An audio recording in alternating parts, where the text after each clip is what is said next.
কখনো কথা বলার সময় বা কাউকে দুম করে, বিশেষ করে বয়স্ক মানুষদের এই রকম লক্ষণগুলো লক্ষ্য করেছেন? যে কথা বলতে বললে দুম করলে ব্যালেন্স হারিয়ে পড়ে যাওয়া, কথা বলতে বলতে উনি বলছেন আমার চোখটা কেমন আধার হয়ে গেল, আপনি চোখে ভালো দেখতে পাচ্ছেন না বলছেন। বা দ্বিতীয়ত,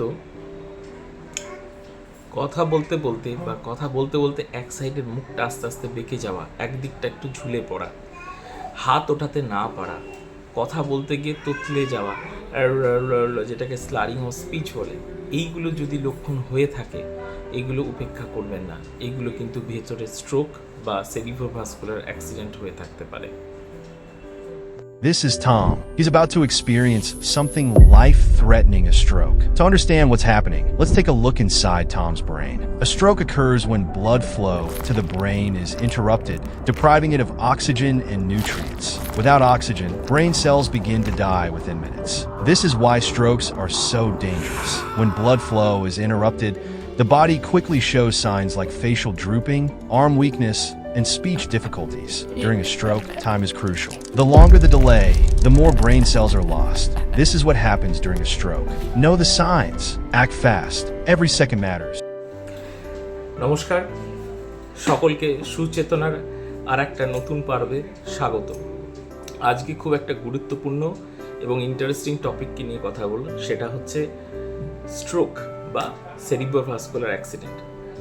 এই স্ট্রোক শব্দটা আশা করি সকলে কোনো না কোনো টাইম তার জীবনে নিশ্চয়ই শুনে এসছে, আইদার নিজের পরিবারের সাথে কারোর সঙ্গে বা নিজের প্রতিবেশী কারোর সম্বন্ধে।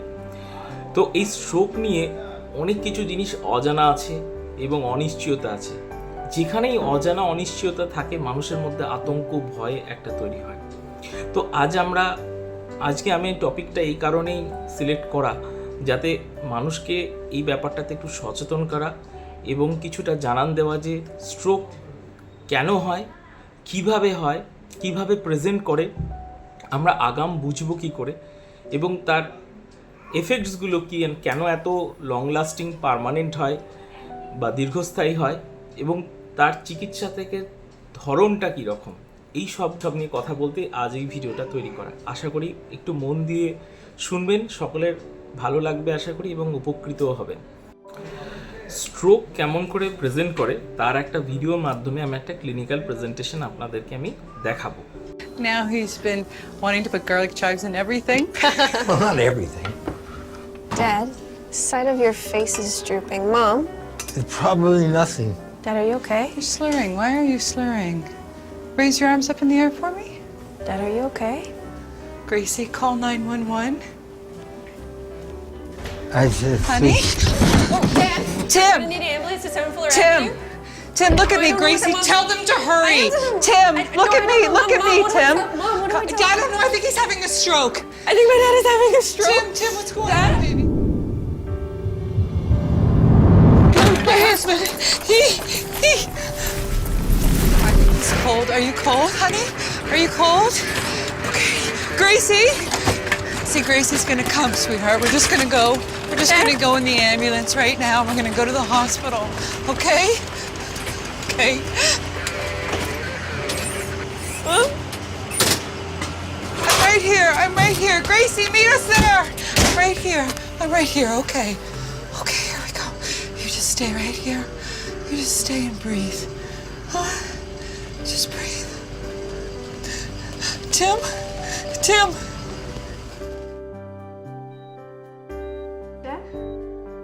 Dad? How you feeling? I'm fine. Well, you've had a stroke. But because you got here quickly, you're looking at a full recovery.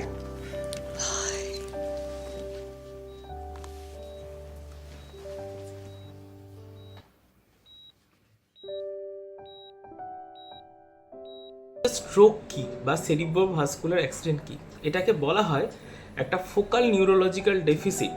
মানে সহজ বাংলা এইভাবে ভাবুন, যে যেরকম একটা গাছের কাণ্ড থাকে, কাণ্ড থেকে চারিদিকে যে শাখাগুলো ছড়িয়ে গিয়ে চারিদিকে গাছটা যে বড় হয়, ঠিক আমাদের এই ব্রেনে এইরকম একটা কাণ্ডর উপর দিয়ে একটা ধমনী ওঠে, যেগুলো আমরা বেজিলার আর্টারি এবং ভার্টিব্রাল আর্টারি থাকে, সেইটা মিলে গিয়ে আমাদের পুরো ব্রেনে বিভিন্ন জায়গায় এই ধমনীর মাধ্যমে ব্লাড সার্কুলেশনটা হয়, যেটাকে আমরা ডাক্তারি ভাষায় সার্কেল অফ উইলিস বলে থাকি। এবার ভাবুন, এই যেরকম শাখা প্রশাখা ছোট হয়, এই রক্তকণা বা রক্ত ব্লাড ভেসেলসগুলো ছোট ছোট ছোট ছোট ক্ষীণ হয়ে সব জায়গায় ব্রাঞ্চেসের মতন তৈরি করে দেয়। এবার জিনিসটা ভাবুন যে কোনো একটা ব্রাঞ্চেসের গোড়ায় যদি রক্তর একটা জমাট বেঁধে যায়, বা হচ্ছে কোনো একটা জায়গায় একটা ফানেলের মধ্যে দিয়ে মুখটা যদি বন্ধ হয়ে যায়, সেই জায়গাটা রক্ত পাবে না, পুষ্টি পাবে না, সেই জিনিসটাকে আমরা স্ট্রোক বলবো। This is the main thing. তাহলে কি রকম হতে পারে? কোনো জায়গায় একটা নাই রক্ত জমাট হতে পারে, কোনো জায়গায় রক্তটা ফেটে গিয়ে নালিটা বার্স্ট হয়ে যেতে পারে, তার ভেতরে আর পরের ধাপটায় রক্তটা পৌঁছালো না। That is mainly stroke. এবং কি রকম ধরনের হয় সেইগুলো এবার আমরা আলোচনা করব। তো স্ট্রোকের যেরকম ডেফিনেশন বললাম, আর দুটো জিনিস আমাদেরকে জানতে হবে। একটা আমি বলে রাখছি, থ্রম্বাস। থ্রম্বাস মানে কি হচ্ছে রক্ত জমাট, বোঝা গেছে।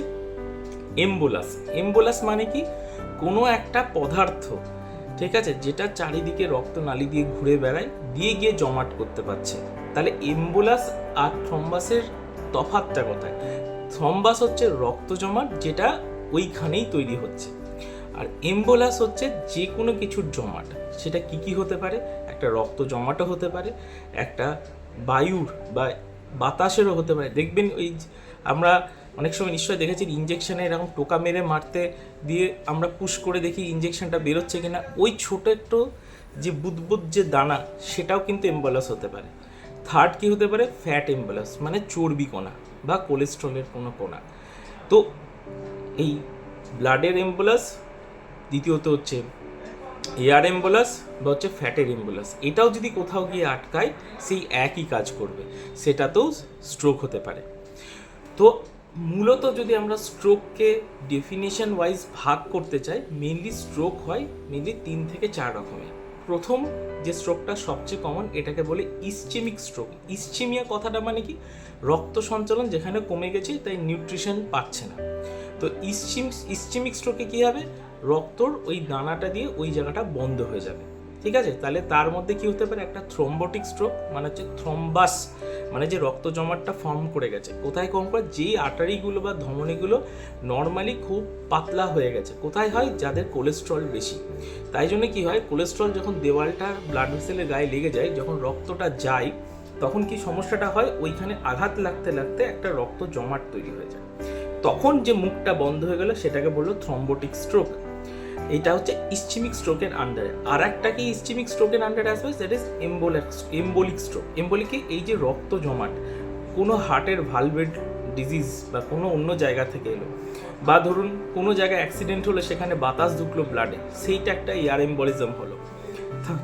থার্ড কি? কোনো মেজর সার্জারিতে, অনেকক্ষণ লং স্ট্যান্ডিং সার্জারি যেগুলো তো হয়, যেগুলো কোমরের বল ভেঙে যাওয়া, যে হিপ সার্জারিসগুলো, সেখান থেকে কোনো ফ্যাট এম্বোলাস বা কোনোভাবে তার চর্বিতে যদি বেশি ফ্যাট থাকে, সেই এম্বোলাসটা এসে যদি ওখানে বন্ধ করে, দ্যাট ইজ ফ্যাট এম্বোলিজম বা পুরোটাই এম্বলিক স্ট্রোক।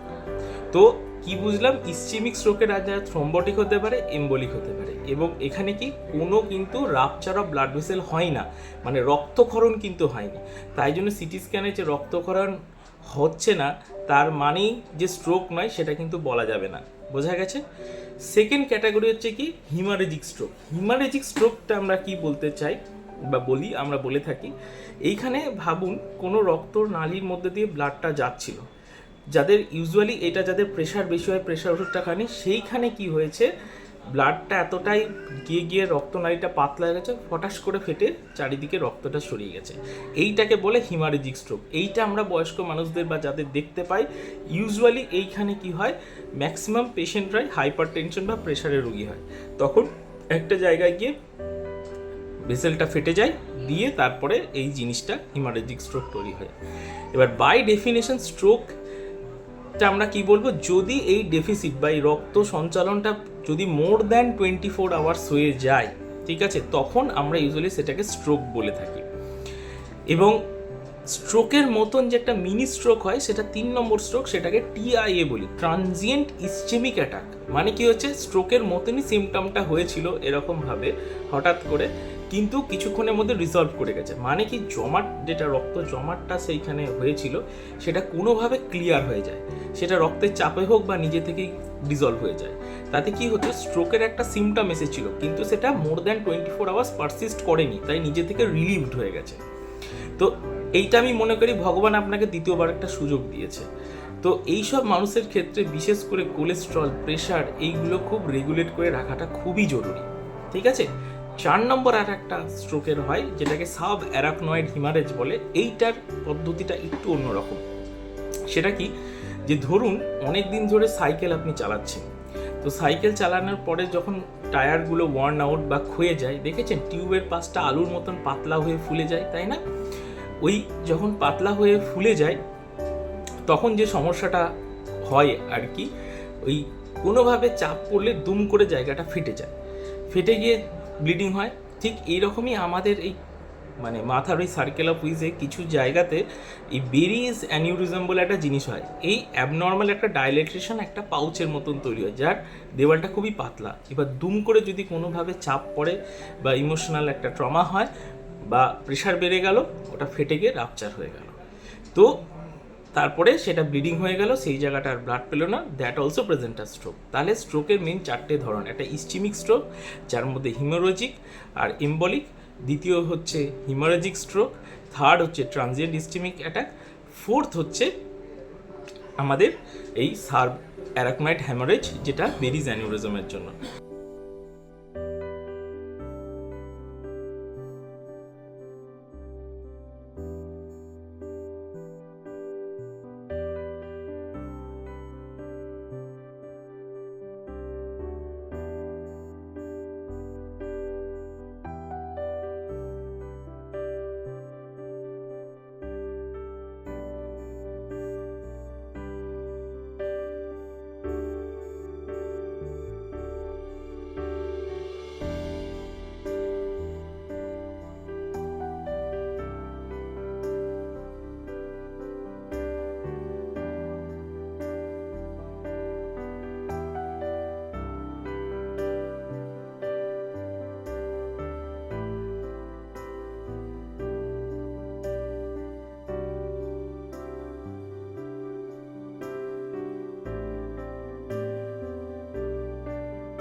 আচ্ছা, স্ট্রোক কেন খুব ডেঞ্জারাস এইটা খুব বোঝাটা দরকার।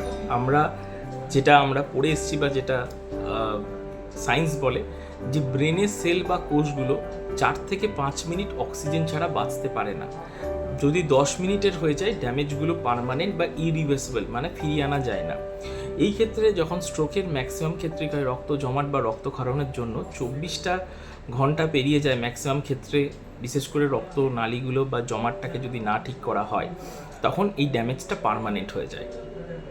তো সেই ক্ষেত্রে কি হয়ে যায় যে আমাদের ইউজুয়ালি যে জায়গায় স্ট্রোক বা এই জিনিসগুলো হয়ে থাকে বা হয় সেই জায়গাতে আমাদের 3-4টে ব্রেনের সেন্টার কাজ করে একসঙ্গে। এক হচ্ছে যে আমরা কথা বলি, দেখবেন তাই স্ট্রোকের মানুষ কথাটা করে জড়িয়ে যায়, কারণ এটাকে স্লারিং অফ স্পিচ। দ্বিতীয়ত কি হচ্ছে, আমাদের ডান দিকের ব্রেন আমাদের বাঁ দিকের বডিটা কন্ট্রোল করে, বাঁ দিকেরটা ডান দিকে। তাই যে দিকে আপনার স্ট্রোক হবে তার উল্টো দিকের বডিটা একটা প্যারালিসিসের মতন হয়ে যায়, জোর পায় না। আর সমস্যাটা কি, ওই যে ব্রেন সেলসগুলো আপনার ড্যামেজ হয়ে গেল সেইগুলোকে ফিরে কিন্তু আর পাওয়া যায় না। থার্ড আর ফোর্থ কি, যে জায়গাটা ইউজুয়ালি এই স্ট্রোকগুলো হয়, ব্লিডিং বা হয়, সেইখানে মানুষের প্রস্রাব, স্টুল, পেচ্ছাপ, পায়খানা ধরে রাখার ক্ষমতাগুলো বিরাজ করে। তো এইটা যখনই হারিয়ে যায় তো স্ট্রোকের পেশেন্টদের কিন্তু এই নিজে থেকেই ইনভলান্টারি প্রস্রাব পায়খানা অনেকের ক্ষেত্রেই হয়ে যেতে আমরা দেখতে পাই। তাই জন্য নিজেদের উপর কন্ট্রোল থাকে না। তাই মানুষটা যখন স্ট্রোক থেকে সার্ভাইভ করে আসে একজন পরনির্ভরশীল ব্যক্তি হয়ে যান। এইটাই স্ট্রোকের the burden of the disease, মানে যার হচ্ছে সে তো বুঝছে, যে নিয়ে বাঁচছে তার উপর একটা বোঝা হয়ে দাঁড়ায়। তাই একটা মানসিক সামাজিক একটা ট্রমা একটা স্ট্রোক পেশেন্ট সবসময় একটা প্লেস করে থাকে। আর স্ট্রোক কীভাবে ক্লিনিক্যালি প্রেজেন্ট করে, মেনলি 3-4টে জিনিস নিয়ে এর আফটার এফেক্টস নিয়ে প্রেজেন্ট করে। 1 নম্বর হচ্ছে প্রথমে যাতে প্রেশারের রুগী হয় তাদের প্রচণ্ড মাথা ব্যথা, এইগুলো বলে যে worst headache of my life, মানে সবসময় মাথা, মানে এটা ইন্ডিকেট করে ভেতরে আপনার মাথার ভেতরে রক্ত চাপটা বেড়ে যাচ্ছে। দ্বিতীয়ত কি খিঁচুনি, কনভালসেন হতে শুরু করে অনেক পেশেন্টে। থার্ড কি একটা বমি, তাই জন্য কোনো দিনও মানে চোট লাগলে একটা বমি হওয়ার প্রবণতা থাকে। এই বমি বাকি বমির থেকে কোথায় আলাদা, এটাতে কোনো গা বমি থাকে না, কোনো আগে থেকে ইঙ্গিত থাকে না বমির, বা কোনো বদহজমের বমি না। এই বমিটাকে প্রজেক্টাইল একদম ওয়াক করে তুলে দূরে গিয়ে পড়বে। এই জিনিসগুলো নিয়ে প্রেজেন্ট করে, তার সাথে শ্বাসকষ্টর সমস্যা বা এগুলোও থেকে থাকে। তারপরে এবার আমরা ডিসকাশন করব যে কিভাবে আমরা স্ট্রোককে ম্যানেজ করি এবং কিভাবে স্ট্রোকের ফিচার্সগুলো আমরা সিটি স্ক্যানে বুঝতে পারি। তাহলে সিটি স্ক্যান দেখে আমরা কি করে বুঝি যে কী রকমের স্ট্রোক হয়েছে, কারণ চিকিৎসাটা নির্ভর করবে হচ্ছে স্ট্রোকের কোন রকম স্ট্রোক হয়েছে তার ওপর চিকিৎসাটা নির্ভর করবে। ঠিক আছে?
স্ট্রোকের চিকিৎসা সম্বন্ধে আলোচনা করতে গেলে কিছু জিনিস জানাটা দরকার। আমি এখানে স্ট্রোকের যে ওভারঅল লাইন অফ ম্যানেজমেন্ট সেটা আমি একটু বলে রাখি, এবং যদি স্পেসিফিক্যালি স্ট্রোকের আলাদা করে ম্যানেজমেন্টটা নিয়ে কারুর বা ট্রিটমেন্ট নিয়ে জানার ইচ্ছা থাকে অবশ্যই কমেন্ট বক্সে মতামত করবেন। যদি 50টার বেশি আমি পজিটিভ রেসপন্স হয় তবে ডেফিনেটলি আমি স্ট্রোক ওয়াইজ বিভিন্ন স্ট্রোকের ম্যানেজমেন্ট বা ট্রিটমেন্ট নিয়ে আমি আলোচনা করব। তো ওভারঅল বলে দিই তাহলে স্ট্রোকের যে ধরনগুলো আমরা বলেছি, যদি প্রথমে ইসচেমিক স্ট্রোক হয়, এই ইসচেমিক স্ট্রোকটা থ্রম্বোটিক স্ট্রোক। ইউজুয়ালি কী হয়, সেই সব মানুষদের দেখা যায় যাদের কোলেস্ট্রল ক্ষেত্রে আপনার বেশি থাকে, যাতে প্লাক ফর্মেশন, আর্টারিজের ঘায়ে চর্বি যেন আটকে নেওয়া থাকে, সেইগুলো প্রিভেন্ট করার জন্য আমরা সবসময় কোলেস্ট্রল লোয়ারিং এজেন্ট মানে হচ্ছে কোলেস্ট্রলের ওষুধ আমরা দিকে অ্যাটোরভাস্টাসিন, রসুভাস্টাসিন এইসব দিয়ে থাকি। সেকেন্ড কি থ্রম্বোটিক স্ট্রোকের ক্ষেত্রে কী হচ্ছে, রক্ত জমাট যাচ্ছে, তাহলে রক্তটা জমাট হতে দেওয়া যায় না। এর জন্য আমরা কী দিয়ে থাকি, যে যেগুলো তো জমাট বন্ধ করে মানে প্রিভেন্ট করে, যেমন অ্যাসপিরিন, যেটা দেখুন ইকোস্পিরিন এভি অনেকের চলে। এই ওষুধটার সুবিধা আছে অসুবিধা গেছে, তাহলে রক্তটা আপনাকে জমাট হতে দিচ্ছে না, তাহলে ভেতরে কোথাও রক্ত জমাট হবে না। কিন্তু উল্টোটা কি, আপনার কোথাও কেটে গেলে রক্তটা বন্ধ হতে চাইবে না, কারণ রক্তটা তো তরল হয়ে গেছে, মানে জমাট করার ক্ষমতাটা হারিয়ে গেছে। তাই অ্যাসপিরিন চলাকালীন যেন অবশ্যই খেয়াল রাখবেন কোনো জায়গায় চোট আঘাত না লাগে। আর এই ক্ষেত্রে এই জন্যই আমরা মেজর কোনো সার্জারির আগে আমরা অ্যাসপিরিনটাকে বন্ধ রাখতে বলি। ঠিক আছে? হিমোরেজিক স্ট্রোকের কি অবধারিত, এগুলো সব হাইপার টেনশনের পেশেন্ট হয়, প্রেশারের পেশেন্ট। তো সেইখানে আমরা সবসময় চেষ্টা করি যে যেন প্রেশারটা যেন উইদিন নর্মাল লিমিটস থাকে। তাই প্রেশার ওষুধ কোনোদিনও বন্ধ করবেন না, প্রেশার ওষুধ দুম করে বন্ধ করলে এইরকম সমস্যাগুলো হতে পারে। তো মূলত এই তিনটের ওপর বেসিস করেই আপনার পুরো চিকিৎসাটা নির্ভর করে। এবার এই থ্রম্বোটিক স্ট্রোকের ক্ষেত্রে একটা জিনিস খুব ইম্পর্টেন্ট, সেটা হচ্ছে গোল্ডেন আওয়ার। এই গোল্ডেন আওয়ার কি বলে, যে রক্ত জমাট হওয়ার থেকে 4 থেকে 6 ঘন্টার মধ্যে যদি আমরা পেশেন্টটাকে হাসপাতালে নিয়ে আসতে পারি, কিছু ইনজেকশনস আছে একটু দামি, সেইগুলো দিলে ওই ক্লটটাকে লাইসিস করা যায়, এইটাকে ভেঙে দেওয়া যায়, তাহলে ইমিডিয়েটলি স্ট্রোকটা রিজলভ হয়ে যাবে আর মানুষের এই পার্মানেন্ট ড্যামেজগুলো তুলনামূলকভাবে কম হবে। এই ঠিক একই জিনিস যখন আমাদের হার্টে বা হৃৎপিণ্ডতে হয় সেটাকে আমরা হার্ট অ্যাটাক বলি। আর এই জিনিসটাকেই যখন লাইসিস করা হয় বা ভেঙে দেওয়া হয়, এটাই হচ্ছে যেটাকে আমরা বলি অ্যাঞ্জিওপ্লাস্টি করা হয়েছে বা স্টেন্টিংয়ের দিকে যাওয়া হয়, বা প্রথম স্টেজ যেটা ক্লটটাকে থ্রম্বোলাইসিস করে দেওয়া হয়, এইটাই হচ্ছে। একদিন আমরা যখন ডিসকাশন করবো, আপনাদের যদি জানার ইচ্ছা থাকে সেটাও বলবেন। একদিন এই অ্যাঞ্জিওগ্রাফি, অ্যাঞ্জিওগ্রাম, অ্যাঞ্জিওপ্লাস্টি এবং স্টেন্ট নিয়েও আমরা কথা বলবো। কত সুন্দর ইন্টারেস্টিং জিনিসগুলোকে নিয়ে আমরাও কথা বলবো একদিন। তো আর এইগুলোই ছিল ওভারঅল স্ট্রোকের ম্যানেজমেন্ট। যদি কারোর এক্সট্রা জানার থাকে বা সকলে জানতে চান, আমরা একদিন ধরে ধরে প্রত্যেকটা স্ট্রোকের লাইন অফ ম্যানেজমেন্ট কী করলে কোনটা করা উচিত, কিভাবে করা উচিত, এইটা অবশ্যই আমরা ডিসকাস করব। আর হ্যাঁ, যদি আপনার বাড়ির সামনে কারো স্ট্রোক হতে দেখেন বা চেনার নামে, দেরি করবেন না, কারণ স্ট্রোক ম্যানেজমেন্ট বাড়িতে করা সম্ভব নয়। হসপিটালে অবশ্যই যত তাড়াতাড়ি সম্ভব নিয়ে আসবেন। তবে হ্যাঁ, একটা জিনিস আপনি কিছু না বুঝে করতে পারেন, বিশেষ করে যদি দেখেন যে নাক দিয়ে রক্ত পড়ছে, তাহলে বুঝবেন ভেতরে রক্তকরণটা হয়নি, তাই নাক দিয়ে বেরিয়ে গেল। যদি এরকম সিমটমে ফার্স্ট কাজ হচ্ছে আপনি প্রেশারটা বাড়িতে অবশ্যই দেখার চেষ্টা করুন। যদি প্রেশারের ওষুধ থাকে, যদি প্রেশার বেশি থাকে, অন্তত প্রেশারের ওষুধ দিয়ে আপনি বাড়িতে মানুষটাকে নিয়ে আসুন, হাসপাতালে নিয়ে আসুন, যে দেরি না করে, যাতে আপনি যতটা টাইম পাওয়া যায়, তারপরে বাকি চিকিৎসাটা হাসপাতালে শুরু করতে হবে কারণ বিশেষে। তাই বিশেষ করে এই স্ট্রোকের পেশেন্টগুলোর ক্ষেত্রে সময়টা ভীষণই গুরুত্বপূর্ণ। প্রথম 4-6 ঘন্টা, যেটাকে আমরা সুবর্ণ ঘন্টা বা গোল্ডেন আওয়ার বলি, চেষ্টা করবেন এই সময়ের মধ্যে হাসপাতালে গিয়ে পৌঁছানোর। আমি জানি হয়তো সবারই পক্ষে এটা সম্ভব নয়, হয়তো যারা শহরে বাস করেন তাদের পক্ষে হসপিটালটা অ্যারাইভ করাটা অনেক সহজ, বিশেষ করে এই গ্রামগঞ্জে যারা থাকেন তাদের কাছে হাসপাতালে গিয়ে এত তাড়াতাড়ি পৌঁছাটা একটা সত্যি একটা চ্যালেঞ্জ হয়ে যায় মাঝে। তারপরে যদি রাত্রেবেলাতে এই দুর্ঘটনা ঘটে, লোকবল জোগাড় করে একটা অ্যাম্বুলেন্স ভাড়া করে নিয়ে যাওয়া, সেটাও একটা জানি। তো এখানে একদম সময়টা খুব ক্রুশিয়াল। আর স্ট্রোকের ব্যাপারটা সবচেয়ে কঠিন কথা জানেন, আপনি ঘরে বসে চিকিৎসাটা অত ভালো করতে পারবেন না, কারণ প্রেশার বেশি থাকলেও ইমিডিয়েটলি ওষুধ খাওয়ানো আপনি যেতে পারবেন না মানুষকে, কারণ মানুষের যেহেতু জ্ঞানটাই অতটা ভালো নয়, তাই ওষুধটা অতটা গিলে খাওয়ার মতন পরিস্থিতিতে মানুষ থাকে না। তো সেই সময় ইনজেক্টেবলস বা ইনজেকশনের মাধ্যমে প্রেশারটা কমানোটা খুব দরকার এবং বাকি চিকিৎসা শুরুটা দরকার। তাই দেরি না করে, কোথাও না গিয়ে, একদম সোজাসুজি যে কোনো সরকারি হাসপাতাল হোক বা কাছাকাছি যে কোনো হাসপাতালে গিয়ে অন্তত গিয়ে 4 থেকে 6 ঘন্টার মধ্যে ট্রিটমেন্টটা শুরু করাটা একান্তই জরুরি। আশা করি সকলে ভালো থাকবেন, এই ভিডিওটা দেখে সকলের উপকৃত হবেন রাদার, এবং সচেতনতাও এই ব্যাপারে রাখবেন। তাই আমি শেষে বলতে চাই, স্ট্রোক প্রিভেন্ট করার জন্য ওভারঅল যদি আমি বলে থাকি, 3 থেকে 4টে জিনিস সবসময় নিয়ন্ত্রণে রাখবেন। 1 নম্বর হচ্ছে প্রেশার, 2 নম্বর হচ্ছে সুগার, 3 নম্বর হচ্ছে কোলেস্ট্রল। এইগুলো হচ্ছে গোড়াই গলদ। আমাদেরকে এই গোড়াই গলদটাকে ঠিক রাখতে পারলেই এই সব জিনিসগুলো কিন্তু অত সহজে হওয়ার সম্ভাবনাটা লিটারালি কমে যায়। তাই জন্য যারা হাইপারটেনসিভ পেশেন্ট, কোলেস্ট্রল যাদের high, diabetic patient, they are always a risk factor. তো আমি এই জন্যই বলি, স্বাস্থ্যই সম্পদে বলেছিলাম, যে জিনিস সহজে সারতে চায় না, ক্রনিক ডিজিজ, সেখানে আমি এখনও মনে করি prevention is better than cure. তা আপনি শরীরে সেই জন্য স্বাস্থ্য সচেতনতা, স্বাস্থ্যকে একটু ভালো রাখার চেষ্টা করুন, যাতে এই ভবিষ্যতে এই দোরগোড়ায় এসে না দাঁড়াতে হয়। সকলকে ধন্যবাদ এত মন দিয়ে শোনার জন্য। আবার দেখা হবে কোনো একটা নতুন পর্বে সুচেতনাতে। ভালো থাকবেন সকলে।